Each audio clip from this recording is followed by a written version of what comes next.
Hi guys, explain in short के एक और वीडियो में आप सभी का स्वागत है।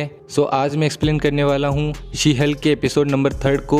और अगर आपको शी हल्क के एपिसोड 1 व 2 की एक्सप्लेनेशन देखनी है तो मैं उन वीडियोस का लिंक डिस्क्रिप्शन में दे दूंगा, आप वहां जाकर उन्हें वॉच कर सकते हैं। और एपिसोड 3 को एक्सप्लेन करने से पहले मैं आपको एपिसोड 2 के बारे में थोड़ा शॉर्ट में बता देता हूँ, जिससे कि आपको इस एपिसोड को समझने में आसानी हो।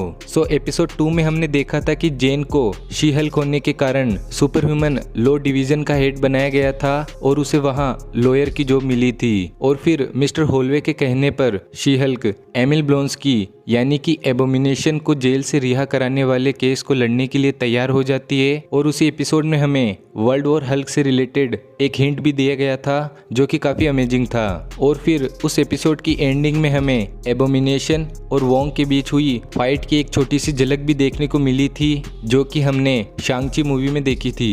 अब मैं एक्सप्लेन करता हूँ शी हल्क के एपिसोड नंबर 3 को। लेकिन इससे पहले अगर आप इस चैनल पर नए हैं तो प्लीज चैनल को जरूर सब्सक्राइब करें, ताकि मैं आगे भी आपके लिए ऐसे अमेजिंग वीडियोस लाता रहूं। एपिसोड 3 का टाइटल है the people versus Emil Blonsky. Episode की शुरुआत में हम देखते हैं डैमेज कंट्रोल्ड सुपरमैक्स जेल को, जो कि कॉमिक्स में क्यूब पर आधारित होती है। और फिर वहां जेन आती है और वो जेल अथॉरिटी को अपना बेस दिखाकर अंदर जाती है और एमिल ब्लोंस्की से मिलती है और उससे कहती है, तुम अपना सेल छोड़कर यहाँ से क्यों गए थे? मैंने तुम्हें समझाया था कि तुम्हें कुछ भी गड़बड़ नहीं करनी है, और तुम्हारा वो वीडियो भी वायरल हो गया है जिसमें तुम एबोमिनेशन बने हुए हो। तो इस पर एमिल ब्लोंस्की कहता है कि मैं यहाँ से अपनी मर्जी से नहीं गया था और ना ही मैं एबोमिनेशन बनना चाहता था, मुझे इसके लिए फोर्स किया गया था। तब जेन उससे पूछती है कि तुम्हें किसने फोर्स किया था? और फिर एमिल ब्लोंस्की बोलता है सॉर्सरर सुप्रीमो वोंग ने। इसके बाद हम देखते हैं जेन अपनी फ्रेंड निक्की को वोंग के बारे में पता लगाने के लिए कहती है। और फिर निक्की को वोंग की एक लिंक्डइन प्रोफाइल मिलती है, जिसके थ्रू हमें पता चलता है वोंग एक लाइब्रेरियन और टारगेट सेल्स एसोसिएट रह चुका है और वो प्रेजेंट में सॉर्सरर सुप्रीमो है और अभी वो न्यूयॉर्क में रह रहा है। और अगर आपने वोंग की प्रोफाइल को ध्यान से देखा है तो आपको पता चलेगा वोंग का केवल एक ही म्यूचुअल कनेक्शन है और वो है ब्रूस बेनर के साथ। यार आपको याद आ ही गया होगा, यह जोड़ी इन्फिनिटी वॉर की शुरुआत में बनी थी। इसके बाद हम देखते हैं जेन फोर्थ वॉल ब्रेक करती है और ऑडियंस को बताती है आपको हर एपिसोड में केमियो देखने को नहीं मिलेगा, लेकिन देखा जाए तो हमें हर एपिसोड में किसी न किसी का केमियो देखने को मिला है। जैसे फर्स्ट एपिसोड में ब्रूस बेनर का, सेकंड एपिसोड में एमिल ब्लोंस्की का और थर्ड एपिसोड में वोंग का केमियो दिखने वाला है। और ऐसे र्यूमर्स हैं कि आने वाले एपिसोड्स में हमें और भी बहुत सारे केमियोज देखने को मिलेंगे, इंक्लूडिंग डेयर डेविल केमियो। इसके बाद हम देखते हैं न्यूज चैनल और यूट्यूब चैनल पर एबोमिनेशन के सेल तोड़ने और उसके बाहर जाकर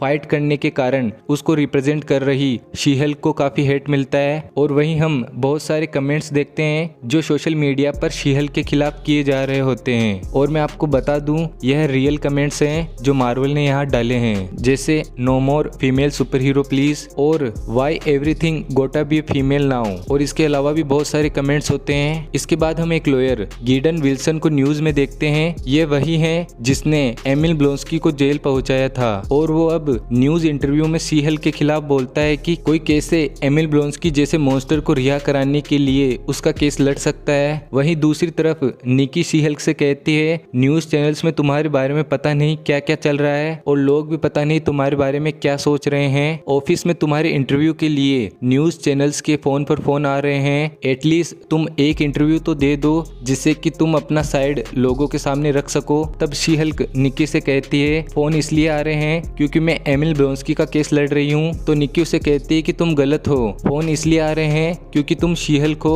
और लोग तुम्हारे बारे में जानना चाहते हैं। और फिर मिस्टर होलवे शी हल्क को एक मीटिंग के लिए बुलाते हैं और शी हल्क वहां जाती है। तब वहां डेनिस भी बैठा होता है। और मैं आपको बता दूं कि डेनिस शी हल्क जहां पहले काम करती थी वहां उसका कलीग लॉयर था। डेनिस यहाँ एक्चुअली इसलिए आया हुआ होता है क्योंकि वो अपनी गर्लफ्रेंड के खिलाफ केस करना चाहता है और उसकी गर्लफ्रेंड न्यू एसगार्ड की एक रूप बदलने वाली लाइट एल्फ होती है, जिस पर डेनिस ने काफी रुपए खर्च किए थे।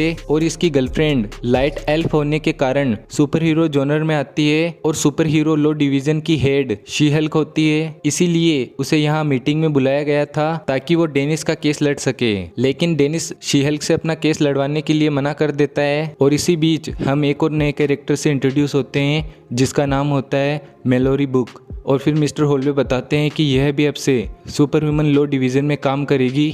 और अगर हम कॉमिक्स की बात करें तो उसमें मेलोरी लॉस एंजलिस की one of the best lawyer होती है और कॉमिक्स में इसके सुपर मॉडल लुक की भी चर्चा होती है। और इसके अलावा कॉमिक्स में इसके बारे में कहा जाता है the face that never lost the case, यानी वो जो कभी केस नहीं हारती। एनीवे, ये सब बात कर ही रहे होते हैं कि तभी वहाँ आ जाते हैं वोंग। और फिर वोंग शी हल्क से कहते हैं एमिल ब्लोंस्की जो कुछ भी बोल रहा है वो सच बोल रहा है और उसे जेल से फोर्सफुली निकाला गया था और एबोमिनेशन बनने के लिए मजबूर किया गया था और उससे ये सब मैंने ही करवाया था क्योंकि मैं सोर्सरर सुप्रीमो बन गया था और मुझे फाइट की प्रैक्टिस के लिए किसी की जरूरत थी, इसीलिए मैंने उसे चुना। तब शी हल्क कहती है वीडियो के वायरल हो जाने के बाद एमिल ब्लोंस्की को पेरोल मिलना मुश्किल है, लेकिन अगर आप सुनवाई वाले दिन आकर अपना बयान दे दें तो शायद उसे पेरोल मिल सकती है। और फिर वोंग कहते हैं कि मैं आ जाऊंगा। इसके बाद हम देखते हैं डेनिस अपना केस पर्क को समझा रहा होता है और कहता है वो लाइट एल्फ अपना रूप बदलकर मेगन टी स्टोलन बन गई थी जो कि एक मेगास्टार सिंगर होती है और उसने यह रूप बदलकर मुझसे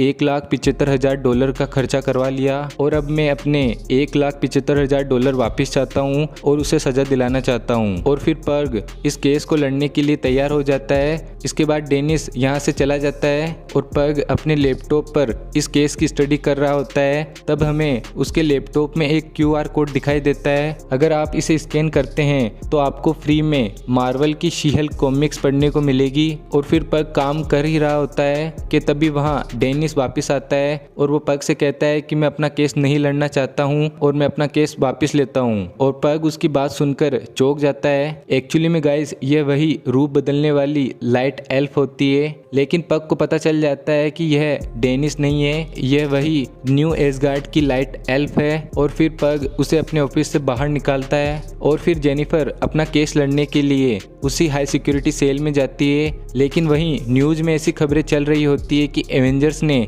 शी हल्क को रिजेक्ट कर दिया है। एनीवे, केस शुरू होता है और एमिल ब्लोंस्की जूरी से कहता है मैं अब काफी बदल चुका हूँ और मैं दुनिया के लिए अब कुछ अच्छा करना चाहता हूँ और मैं एक मेडिटेशन सेंटर भी खोलना चाहता हूँ। और मैं लास्ट में आप सबसे यही कहूँगा कि मैंने जो कुछ भी किया था मैं उसके लिए शर्मिंदा हूँ, लेकिन अब मैं बदल चुका हूँ। इसके बाद हम देखते हैं कि जेल अथॉरिटी का सारा स्टाफ भी एमिल ब्लोंस्की के फेवर में ही अपना बयान देता है। लेकिन यहाँ सबसे इम्पोर्टेंट गवाही वोंग की होने वाली है कि वो ही एमिल ब्लोंस्की को यहाँ से जबरन लेकर गया था, लेकिन वोंग वहाँ टाइम पर नहीं आता है। तब जेन सोचती है कि वोंग लेट कैसे हो सकता है, उसे तो कोई ट्रैफिक भी नहीं मिलता है, वो बस कुछ सेकंडों में एक जगह से दूसरी जगह आसानी से जा सकता है। और जेनी इसके बारे में सोच ही रही होती है कि तभी वहाँ वोंग आ जाता है। वहीं दूसरी तरफ डेनिस और उस लाइट एल्फ का भी केस शुरू हो जाता है और डेनिस का लॉयर पर्ग जज से कहता है कि लाइट एल्फ ने मेरे क्लाइंट को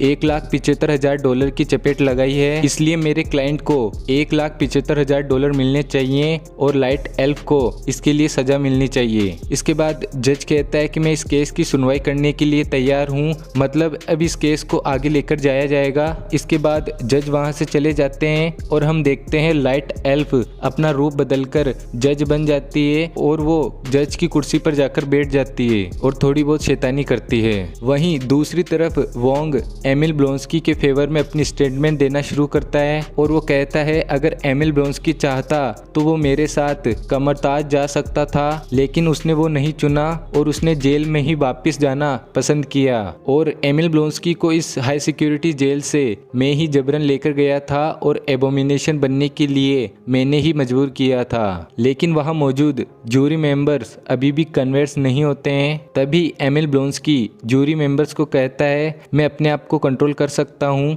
चाहे मैं एबोमिनेशन भी बन जाऊँ। इसके बाद एमिल ब्लोंस्की एबोमिनेशन बन जाता है और वो जूरी मेंबर से कहता है देखिए मैं अभी भी अपने कंट्रोल में हूँ, लेकिन उसे एबोमिनेशन के रूप में देखने से वहाँ मौजूद सभी लोग डर जाते हैं। तब जेन एबोमिनेशन से बार बार कहती है कि तुम इंसान बन जाओ, और फिर एबोमिनेशन फिर से एमिल ब्लोंस्की में बदल जाता है। तभी जेनिफर जूरी से कहती है इससे यह साबित होता है कि एमिल ब्लोंस्की अब बदल चुका है और वो अपने कंट्रोल में रह सकता है, और एमिल ने जेल में सारा वक्त अपने आप को सुधारने में लगाया है। तो मेरा ऐसा मानना है उन्हें इसके लिए पैरोल मिलनी चाहिए ताकि वो भी समाज में लोगों के साथ रह सके। इसके बाद जूरी मेंबर्स कहते हैं आज की सुनवाई पूरी हुई, हम इस केस की सुनवाई अब बाद में करेंगे। और फिर जूरी मेंबर्स वोंग से कहते हैं कि तुमने एमिल ब्लोंस्की को जेल से भगाने का जुर्म किया है, लेकिन तभी वोंग वहां से निकल लेते हैं। और फिर जेन मीडिया से बचते बचाते वहां से बाहर निकलती है, और हम देखते हैं कि मीडिया में अभी भी जेन से रिलेटेड काफी कुछ अफवाहें चल रही होती है, जैसे कि जेन के पेट में एमिल ब्लोंस्की का बच्चा पल रहा है, इस तरह की अफवाहें। उसी रात जेन निक्की के साथ होती है और वो निक्की से कहती है कब मुझे नॉर्मल लाइफ जीने को मिलेगी। तो निक्की उससे कहती है कि अब तुम उस लाइफ को भूल ही जाओ। और ये दोनों बात कर ही रहे होते हैं कि तभी वहाँ पर्ग भी आ जाता है, और वो जेन से कहता है कि मुझे तुम्हारी हेल्प चाहिए अपने केस के लिए। और अगले दिन हम देखते हैं कोर्ट में जेन डेनिस के बारे में बोलती है और कहती है ये काफी ज्यादा मैच्योर है और स्मार्ट भी है, और यह खुद को काफी इंटेलिजेंट भी समझता है, और यह खुदगर्ज भी है। और फिर पर्ग जेन के इस स्टेटमेंट को पॉइंट आउट करता है और कहता है डेनिस की सोच हमेशा से ऐसी ही रही है और वो खुद को काफी बेहतर समझता है, और इसीलिए डेमन को यह लगता है कि वो मेगन टी स्टेलन को डेट कर सकता है, और इसी कारण वो बेवकूफ बन गया। और ये सब सुनने के बाद जज अपना फैसला सुनाते हैं और वो डेनिस के फेवर में होता है, और जज कहता है कि डेनिस को उसके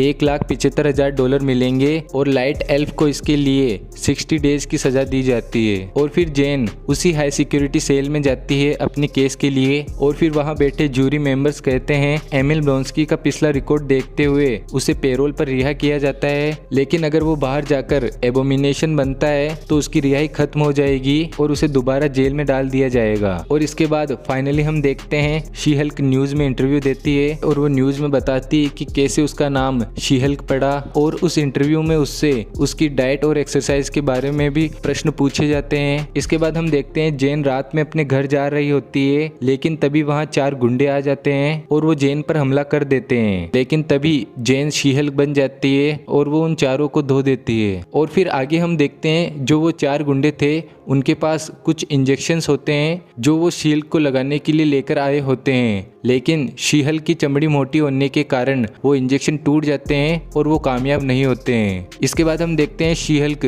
खुद को कार के कांच में देखती है और वो अपने आप को एक तरीके से स्वीकार कर लेती है कि मैं शी हल्क हूँ। और यहीं एपिसोड 3 खत्म हो जाता है और इससे आगे एक मिड क्रेडिट सीन है। लेकिन इससे पहले अगर आपको यह वीडियो अच्छा लगा है तो प्लीज चैनल को जरूर सब्सक्राइब करें और वीडियो को लाइक करना ना भूलें, और इस वीडियो से रिलेटेड थॉट्स मुझे कमेंट करें। सो एंड में हम वो मिड क्रेडिट सीन देखते हैं जिसमें शी हल्क और मेगन टी स्टैलियन डांस करते हैं, जो कि काफी अमेजिंग होता है।